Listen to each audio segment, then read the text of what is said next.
안녕하세요. 오늘은 타인의 해로운 말과 행동이 내 마음을 좀먹지 않도록 부처님 가르침에서 배울 수 있는 지혜는 무엇일까? 하는 주제로 이야기를 나누어 보려 합니다. 요즘 세상에서는 악한 뜻을 품고 남을 해치려 드는 사람을 피하기가 힘듭니다. 그들이 뱉는 말과 행동은 눈에 보이지 않는 해로운 기운처럼 어느새 우리 마음속 깊이 파고들어 크고 작은 상처를 남깁니다. 만약 어떻게 대처해야 할지 모른다면 그 해로운 기운은 서서히 우리 마음을 망가뜨릴지 모릅니다. 부처님 가르침에는 다른 이가 뿜어내는 나쁜 기운으로부터 내 마음을 지키는데 꼭 필요한 길이 담겨 있습니다. 만약 그것을 모른 채 지낸다면 성정이 뒤틀려버린 사람들의 영향에 조금씩 물들어 우리 마음이 독으로 물드는 위험이 있을지 모릅니다. 오늘은 그걸 피하고 내 마음을 단단히 지키기 위해 필요한 구체적인 지혜를 하나하나 살펴볼까 합니다. 다른 이가 뿜어내는 해로운 기운에 물들지 않고 나 자신을 확고히 지킬 수 있는 중요한 팁을 함께 익혀보아요. 주변에 말이나 행동이 독처럼 퍼져서 내 마음을 아프게 하는 이는 없나요? 그 사람의 말 한마디에 주위 공기가 무거워지고 숨쉬기조차 괴로울 정도로 분위기를 짓누르는 존재 말이죠. 가끔은 그러한 말과 행동 때문에 마음이 찢기는 듯한 고통이 올라올 수도 있습니다. 화와 슬픔이 뒤섞인 감정이 밀려와 내 마음이 흔들리는 걸 도저히 막지 못할 때도 있겠지요. 그 사람은 왜 그런 언행을 거듭할까요? 어떻게 그 마음이 썩은 듯한 상태가 되어 주변에 나쁜 기운을 끼치게 되었을까요? 뿌려지는 독에 나까지 얼룩져 버리는 건 아닌지 두렵거나 불안하게 느껴질 수도 있습니다. 대체 무슨 까닭으로 그런 마음이 생겨난 걸까요? 해답을 찾기 위해 오늘은 부처님 이야기를 바탕으로 마음의 본질을 함께 생각해 보려 합니다. 마음이 썩어버렸다고 여겨지는 사람들, 그들과 어떻게 대면해야 할까? 그리고 우리 자신은 어떻게 마음을 다듬어 대응해야 할까? 겉만 보고 판단하는 대신 깊숙한 진실로 다가가기 위한 지혜를 전해드리겠습니다. 이해를 돕기 위해 예부터 전해 내려오는 옛날 이야기를 하나 들려드리겠습니다. 이는 사람 마음 안에 도살인 갖고 싶은 마음과 그에 맞서는 따뜻한 마음의 힘에 대해 많은 생각을 하게 만드는 이야기입니다. 옛날 인도 어느 외딴 지역에 샤르마라는 이름의 장사가 있었습니다. 그는 남다르게 욕심이 많았고 자기 이익 말고는 전혀 관심이 없었지요. 언제나 돈을 쫓으며 가난한 이들이 아무리 고통스러워해도 그는 신경 쓰지 않았습니다. 어려움에 처한 사람을 거들 생각 같은 건 한 번도 해본 적이 없었고 자신이 모아둔 재산을 더 불리는 게 그가 사는 이유 전부였습니다. 그러나 그 샤르마도 딱 한 번만 남에게 물을 건넨 적이 있었습니다. 지나가는 나그네가 목이 말라 마을을 지날 때였는데 그냥 물이 남아있었기에 건네준 것이었어요. 그때도 감사받길 바란 것도 아니었고 그저 툭 내밀고 말았던 행동에 지나지 않았습니다. 세월이 흐르면서 샤르마는 마을에서 가장 부유한 장사가 되었습니다. 사람들은 그의 부를 부러워하면서도 점점 더 커지는 그의 욕심을 두려워했습니다. 그는 마을에 놓인 유일한 다리를 사들여서 그 다리를 건너야 하는 마을 사람들에게 터무니없이 비싼 통행료를 매기기 시작했습니다. 아무리 힘겹게 사는 사람들이라도 샤르마에게는 남의 일이었습니다. 먹고 살려면 강을 건너야 하는 사람들이었는데도 그는 눈 하나 깜빡이지 않고 돈을 내라고 몰아붙였습니다. 그러던 어느 날 한 스님이 그 마을에 들어왔습니다. 스님은 마을 전체가 누르는 듯한 어두운 분위기에 쌓여 있다는 걸 감지했습니다. 사람들이 얼굴을 찌푸리고 조용히 한숨 쉬는 모습에서 무언가에 짓눌려 있다는 느낌을 받았지요. 그 까닭을 찾아가는 중에 스님은 샤르마라는 인물에 이르게 되었습니다. 스님은 샤르마의 집을 찾아갔습니다. 아주 잘 꾸며진 큰 집 안에서 샤르마는 여전히 자기 재물을 세는데 몰두하고 있었습니다. 스님은 그의 앞에 앉더니 나지막이 말을 건넸습니다. 당신은 이 마을에서 가장 부유한 분이시네요. 하지만 그 마음은 어떠한가요? 재산을 모으느라 사람들의 괴로움을 못 본 척한 건 아닌가요? 샤르마는 잠시 스님을 힐끗 보다가 금전 계산하던 손을 멈추지 않은 채 싸늘하게 답했습니다. 나는 애써서 손에 넣은 거야. 누구에게도 도움받은 적 없어. 이건 내 정당한 보상이지. 스님은 잔잔하게 그러나 깊은 눈빛으로 샤르마를 바라보았습니다. 그럼 그 물 한 잔은 어떠셨습니까? 옛날 목마른 나그네에게 물을 건넨 적이 있지요? 그때 당신 마음은 어땠나요? 잠시라도 남을 돕는 마음을 느끼진 못했나요? 스님의 목소리는 작았지만 묵직함이 깃들어 있어 샤르마 마음속에 울림을 남기는 듯했습니다. 그럼에도 샤르마는 팔짱을 끼고 스님을 차갑게 노려보면서 쓴웃음 섞인 말투로 대꾸했습니다. 따뜻한 마음, 목숨을 보살펴라. 내가 지금까지 애써 일궈온 것을 고작 그런 이유로 포기하라고? 사람 각자 자기 목숨은 자기가 지키면 되지. 나랑은 상관없어. 스님은 그 말이 뿜어내는 냉혹함 앞에서 잠깐 시선을 내렸지만 곧 다시 샤르마를 바라보며 부드러운 목소리로 이어 말했습니다. 샤르마님, 그래도 당신 마음속 깊은 곳엔 아직 따뜻함이 남아있을 거라 믿습니다. 옛날에 나그네에게 물을 건네셨을 때 그 작은 행동이 아무 뜻도 없었던 건 아니에요. 마음 한구석에서 타인을 도울 수 있는 당신을 알고 있었겠지요. 그 불씨가 아직 당신 안에 살아있습니다. 샤르마는 잠시 옛날 나그네에게 물을 주던 기억이 스쳤습니다. 아무 생각 없이 내민 한 모금의 물. 그땐 대수롭지 않게 여겼는데 스님의 말을 듣자 가슴 어딘가에 알 수 없는 울림이 생기는 걸 느꼈지요. 하지만 그 흔들림을 인정하기가 무서웠던 건지 그는 오히려 목소리를 높여버렸습니다. 옛날 일 같은 건 다 쓸데없어. 그때 한 건 그냥 기분 내키는 대로 했을 뿐이야. 착한 마음이니 뭐니 그런 건 아니라고. 스님은 고개를 가만히 흔들고서 말했습니다. 정말 그럴까요? 그 작은 행동이 당신 마음 한편에 어떤 흔적을 남긴 건 아니었을까요? 지금이야말로 그 작은 불씨를 크게 키워서 사람들을 도울 수 있는 기회입니다. 이 마을 사람들은 당신 힘이 필요합니다. 지금은 당신이 그냥 돈을 모으려는 게 아니라 사람들을 지키기 위해 당신 힘을 쓸 때랍니다. 그때 마침 밖에서는 비가 계속 내리고 있었습니다. 비가 심해지면서 강물 수위가 위태로울 정도로 올라가 있었지요. 멀리서는 마을 사람들의 비명이나 도움을 청하는 목소리가 희미하게 들려왔습니다. 하지만 샤르마는 그 소리를 들으면서도 마음 문을 굳게 닫고 스님에게 이렇게 내뱉었습니다. 나는 내 생각 바꿀 마음 없어. 누구도 나한테 베풀어주지 않았어. 그래서 나도 베풀지 않을 거야. 그게 내가 살아가는 방식이야. 스님은 그 말을 듣고 조용히 숨을 고른 뒤 잠시 말없이 있었습니다. 그러고 나서 입을 뗄 때 스님의 목소리는 더없이 따스함이 배어 있었지요. 샤르마님, 아무도 안 도와줬다는 그 마음을 저도 깊이 느낍니다. 세상이 차갑고 부조리할 때가 많지요. 하지만 그렇다 해도 당신이 그 차가움에 어떻게 답할지는 오롯이 당신 선택입니다. 아무도 도움 주지 않았기 때문에야말로 지금 당신이 누군가를 돕는 힘을 갖고 있잖아요. 그 힘을 옳게 쓰는 것이 참된 기쁨을 가져다 줄 길입니다. 스님의 말을 들은 샤르마는 잠깐 스님 눈을 뚫어지게 쳐다보았습니다. 스님의 눈에는 거짓없는 진심이 서려 있었고 맑고 고전 빛이 흐르더군요. 빠져들듯 고요하고 깨끗한 마음이 느껴졌습니다. 하지만 샤르마는 자기 속에서 흔들리기 시작한 무엇인가를 인정하기 싫었는지 억지로 그 자리를 떨치려 일어섰습니다. 이제 그만 돌아가시오. 더 얘기해봤자 소용없어. 스님은 조용히 일어서서 샤르마의 집을 나왔습니다. 밖에서는 여전히 비가 쏟아지고 마을 사람들은 사력을 다해 몸을 피할 길을 찾고 있었습니다. 다리를 건너지 못해 고생하는 이들의 모습이 샤르마 마음에 문득문득 떠올랐지만 그는 그때마다 자기 자신에게 난 잘못한 게 없어. 내가 쌓은 것은 전부 내 몫이야 하고 되뇌었습니다.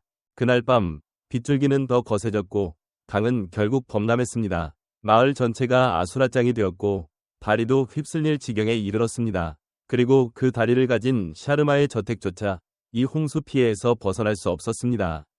다음날 아침 샤르마의 집은 진흙물에 잠겼고 그가 애지중지하던 재산의 대부분이 떠내려가 버렸습니다. 집안에 홀로 서 있던 그는 모든 걸 잃은 뒤에서야 비로소 스님의 말이 가슴에 깊이 파고들고 있음을 깨달았습니다. 돈은 잠시뿐이다. 그 말이 머릿속에서 수없이 메아리 쳤습니다. 한편 마을 사람들은 물난리 뒤처리를 하며 서로 도우려 애썼습니다. 샤르마는 진흙투성이로 변한 자기 집에서 그 광경을 멍하니 바라보았습니다. 난생 처음 느껴보는 고독과 허무함이 밀려들었습니다. 비로소 스님이 말한 진정한 만족이 무엇을 뜻했는지 샤르마는 이제야 조금씩 깨닫게 되었을지도 모릅니다.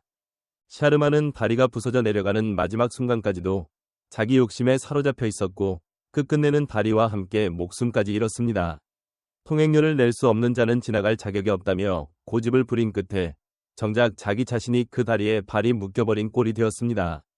흙탕물에 삼켜지는 순간 그가 쌓아올린 돈과 힘은 아무런 소용이 없었습니다. 전부 휩쓸려가 흔적도 남지 않았습니다. 스님은 그 모습을 눈에 담으며 조용히 두 눈을 감고 기도를 올렸습니다. 스님 마음속에는 샤르마를 살리지 못했다는 안타까움이 맺혔을 것입니다. 그러나 스님은 그를 원망하지 않고 샤르마가 마지막에라도 자신이 저지른 잘못을 깨닫길 간절히 빌었습니다. 그리고 남은 마을 사람들을 향해 이렇게 말했습니다. 재물이 있는 사람이 그 재물을 남 돕는 데 쓰지 않고 혼자 움켜쥐기만 하면 어떻게 되는지 지금 일이 그대로 보여졌습니다. 갖고 싶은 마음은 깊은 늪 같아서 한번 빠지면 자기 발밑도 볼 수 없고 끝내 헤어나지 못하게 만듭니다. 깨달았을 땐 이미 늦어 모든 걸 잃게 되지요. 사람들은 고요히 스님의 말을 들었습니다. 그 끔찍한 장면을 직접 봐서 공포와 슬픔을 느꼈지만 동시에 스님이 전하는 말씀에 귀 기울이며 이제야말로 마을 모두가 힘을 합쳐 새 길로 나아가야 한다고 느끼기 시작했습니다. 스님이 이어 말했습니다. 착한 일은 말로 보여주는 게 아니라 행동으로 보여주는 것입니다. 다른 이를 돕는 일이 결과적으로 자기 자신을 살리는 길이 됩니다. 욕심에 휘둘리지 않고 서로 손잡고 살아가는 것이야말로 참된 기쁨을 낳지요. 사람들은 조용히 고개를 끄덕였습니다. 샤르마처럼 자기 이익만 좇는 삶이 얼마나 위험하고 허무한지를 뼈저리게 깨달았으니까요. 그 깨달음을 가슴에 새기고 마을 사람들은 새 출발을 결심했습니다. 첫걸음으로 마을 사람들은 힘을 모아 무너진 다리를 고치기로 했습니다. 이번에는 샤르마처럼 돈을 거두지 않고 누구든 편히 오갈 수 있는 다리로 만들기로 했지요. 다 같이 힘을 합치자 마치 한 식구처럼 똘똘 뭉치게 되었고 마을에는 조금씩 평온함이 돌아왔습니다. 다리가 다 고쳐진 날 스님은 마을 사람들 앞에 다시 서서 부드럽게 웃으며 말했습니다. 이 다리는 그냥 물 위에 놓인 길이 아니에요. 여러분이 서로 돕고 의지하며 살아가겠다는 뜻의 징표지요. 이제부터 여러분은 혼자가 아닙니다. 서로 손 내밀고 함께 걸어가면 참된 즐거움이 찾아올 겁니다. 이후 마을 사람들은 스님의 가르침을 일상에 녹여내며 서로 보살피는 마음을 소중히 여기게 되었습니다. 곤란한 사람이 있으면 재빨리 거들고 누군가 잘되면 다 함께 기뻐해 주었습니다. 그러한 태도가 널리 퍼져나가며 마을은 점차 번창하고 웃음소리가 넘치는 곳이 되었습니다. 이 이야기가 주는 가르침은 재물이나 힘에 빠져드는 것이 끝내 자신을 망가뜨릴 원인이 된다는 점입니다. 샤르마는 물질적 풍요에 집착하고 타인을 향한 따뜻한 마음을 내던진 끝에 스스로의 목숨까지 잃어버렸지요. 남을 배려하기보다 자기만 챙기려 드는 그 마음은 썩은 마음이라고 해도 지나치지 않습니다. 자기중심적 행동과 욕심에 붙들린다면 아무리 많이 가졌다 해도 결국 외롭고 파멸로 향하게 되는 것입니다.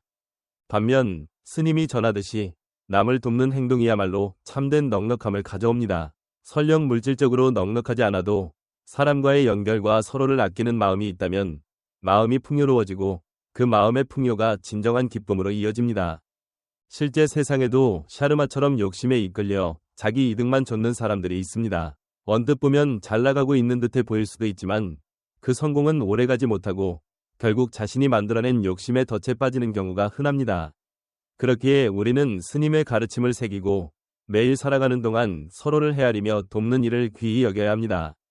사람 사이 이어짐을 소중히 여기고 남을 위해 내가 뭘 할 수 있을지 생각하는 그 쌓임이야말로 우리 앞날을 더욱 좋게 만들어줄 것입니다. 그렇다면 마음이 썩었다고 느껴지는 사람들에겐 어떠한 특징이 있을까요? 대체로 그들은 몇 가지 공통된 모습을 지니고 있습니다. 겉으로는 매력적이거나 호의적으로 보이지만 실제로는 자기중심적인 실타래가 숨어있는 경우가 많습니다. 여기 그런 사람들에게 흔히 나타나는 5가지 특징을 살펴보겠습니다. 번호 표시는 안 쓰지만 설명 흐름상 차례대로 이어갑니다. 먼저 강렬한 이끌림을 주는 사람입니다. 이런 이는 자신감 넘치고 힘있는 말투와 태도로 주위 사람들을 끌고 가는 지도자처럼 보이기도 하지요. 분위기를 압도하면서 관심을 한몸에 받습니다. 그런데 카리스마가 곧 선한 길잡이가 되는 건 아닙니다. 어떤 모임에서 목소리 큰 사람이 있을 때 그가 훨씬 빛나 보이긴 해도 자세히 보면 다른 이들의 의견을 무시하거나 자기에게 유리하도록 은근히 사람들을 조종하고 있을지도 모릅니다. 그렇게 해서 자기가 원하는 바를 챙기는 겁니다. 이처럼 그들의 힘있는 태도는 한눈에 보면 리더다 싶게 느껴지지만 실제로는 사람들을 은밀히 끌어다 쓰는 수단인 경우가 많지요. 겉으로 드러나는 매력에만 빠져들지 말고 그 뒤에 어떤 숨은 목적이 있는지 주의 깊게 살피는 게 중요합니다. 둘째, 남의 마음을 헤아린다고 꾸미는 것이지만 실제로는 다른 이의 감정을 이용하는 경우입니다. 마음을 어루만져주는 것처럼 보여도 사실은 그걸 자기 목적에 써먹으려는 의도가 숨어 있을 수 있습니다. 예를 들어 상사가 힘들면 말해, 쉬어도 돼 라고 은근히 공감을 표하는 듯하지만 실제로는 아무 관심도 없이 결국 성과를 내놓으라고 압박만 가하고 있다면 어떨까요? 거칠애로만 보듬는 말이 실은 자기 이득을 위한 가짜 관심일 수 있습니다. 이런 거짓된 함께 아파하는 듯한 행동에 현혹되지 않으려면 말과 행동이 일치하는지 잘 살펴야 합니다. 말뿐인 다정함이 아니라 정말로 남을 위해 무엇을 하고 있는지 지켜봐야 진짜 배려인지 판별할 수 있습니다. 셋째, 감정을 이리저리 흔들어 조종하는 방식입니다. 마음이 삐뚤어진 이들은 남을 자기 뜻대로 움직이려고 감정을 교묘하게 다룹니다. 죄책감이나 의무감을 부추겨서 결국 자기네 목표에 맞게 행동하도록 만들지요. 예를 들어, 이건 전적으로 내 생각을 존중해서 하는 말이야. 같은 문구를 자주 쓰면서 사실은 뒷배경에서 내 이득을 위해 너를 이렇게 움직이고 싶다라는 의도를 감추는 것입니다.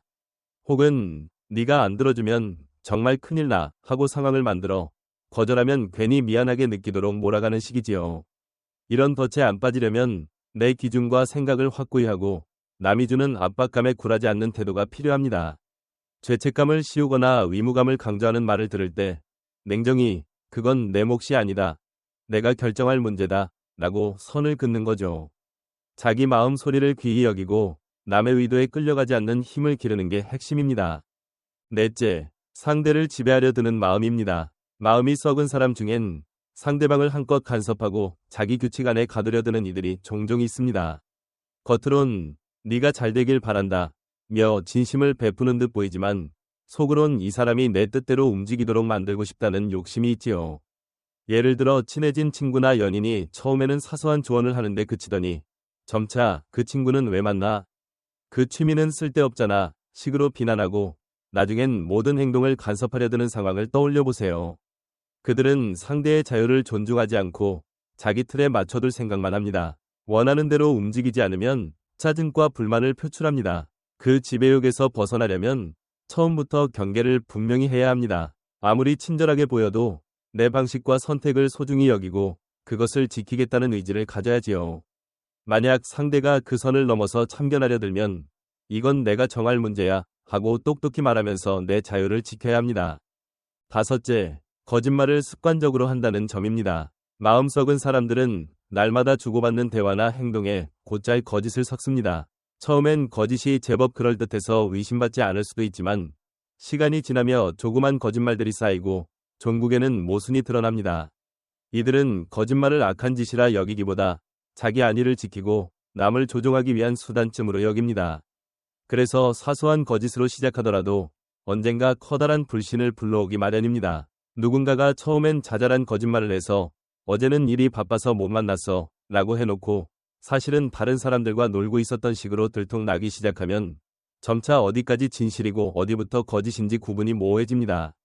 이런 식으로 거짓을 거듭하는 사람들에겐 죄책감이 거의 없고 자기 입속을 지키기 위해 거짓을 또 만들어내며 얼버무리기 일쑤지요. 결국은 말의 앞뒤가 맞지 않아 신뢰가 무너집니다. 한번 깨진 믿음은 회복하기 어렵고 대인관계가 산산조각 나는 일이 다반사입니다. 이런 사람과 얽히면 정신적으로 몹시 지치지요. 계속해서 거짓의 뒤편에 숨은 진위를 간파하려 애쓰다가 결국 나 자신이 탈진해버리는 겁니다. 이런 경우에 맞서려면 우선 나 자신의 느낌과 예감을 믿는 게 중요합니다. 거짓을 간파하려면 상대 말과 행동을 유심히 관찰하고 그 뒤에 깔린 의도와 모순을 알아채야 하거든요. 그리고 거짓을 밥 먹듯 하는 사람에게는 내 가치관과 신념을 지키기 위해 명확한 선을 그어야 합니다. 어디까지 함께하고 어디서 멈출 건지 그 경계를 분명히 잡는 것이 처음 방어선이 됩니다. 끝으로 이렇게 뒤틀린 마음을 지닌 이들의 영향에서 나 자신을 지키려면 어떻게 해야 할까요? 먼저 내 느낌과 예감에 귀를 기울이는 게 중요합니다. 뭔가 이상하다. 이 사람 말이 앞뒤가 안 맞는다 하는 생각이 들면 그 찜찜함을 무시하지 말고 스스로의 감각을 존중하는 거죠. 이런 작은 의심과 예감이야말로 그들의 진짜 의도를 간파하는 통로가 되기 때문에 그걸 믿음으로써 그들의 덫에 빠지지 않을 수 있습니다. 또한 스스로의 가치관과 생각을 분명히 세워두고 상대가 주는 압박이나 기대에 휩쓸리지 않는 것도 중요합니다. 그들은 죄책감이나 의무감을 부추겨 우리가 그들의 말에 복종하게 만들려 합니다. 하지만 우리가 자신만의 기준과 믿음을 확실히 갖고 있고 남의 바람에 흔들리지 않고 내 뜻을 밝히면 그들의 소나기에서 벗어나기 훨씬 쉬워집니다. 이는 그들과의 관계에서 온전한 선을 긋는 첫 단추이기도 하지요. 이런 경계짓기는 내 마음의 건강을 위해 매우 필요합니다. 거짓말을 연거푸 듣고 감정적으로 휘둘리는 상황에 놓여 있다면 관계를 재검토하고 때로는 거리를 두는 게 좋습니다. 상대와의 관계에서 어디까지 용납할지, 어느 지점에서 멈춰야 할지를 명확히 정하고 그 태도를 흔들림 없이 지키는 것이 오랫동안 건강한 관계를 이어가는 열쇠입니다. 더 나아가 남의 영향력에 휘둘리지 않으려면 스스로 홀로 설 줄 아는 힘도 길러야 합니다. 마음 썩은 이들은 우리를 의존하게 만들어 자기가 다루기 더 쉽도록 하려 들거든요. 그래서 우리는 내 삶을 내 손으로 결정하고 행동하는 힘을 키워야 합니다. 내 삶의 주인은 나라는 태도로 누군가가 원하는 것에 앞서 내 마음의 안정과 기쁨을 먼저 챙기는 자세가 필요합니다.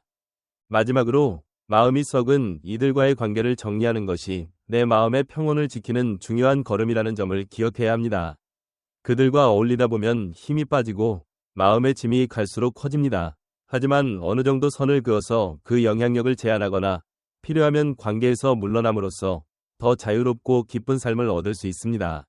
믿을 만한 사람들과 건강한 관계를 쌓으면서도 남에게 흔들리지 않는 나 자신을 키워나가는 것이야말로 진정으로 마음이 놓이고 기쁜 삶으로 가는 길일 것입니다. 오늘 이야기가 여러분 삶을 한결 편안하고 즐겁게 만드는데 보탬이 되길 빕니다. 끝까지 들어주셔서 고맙습니다. 언제나 여러분이 기쁘고 평온하기를 바랍니다.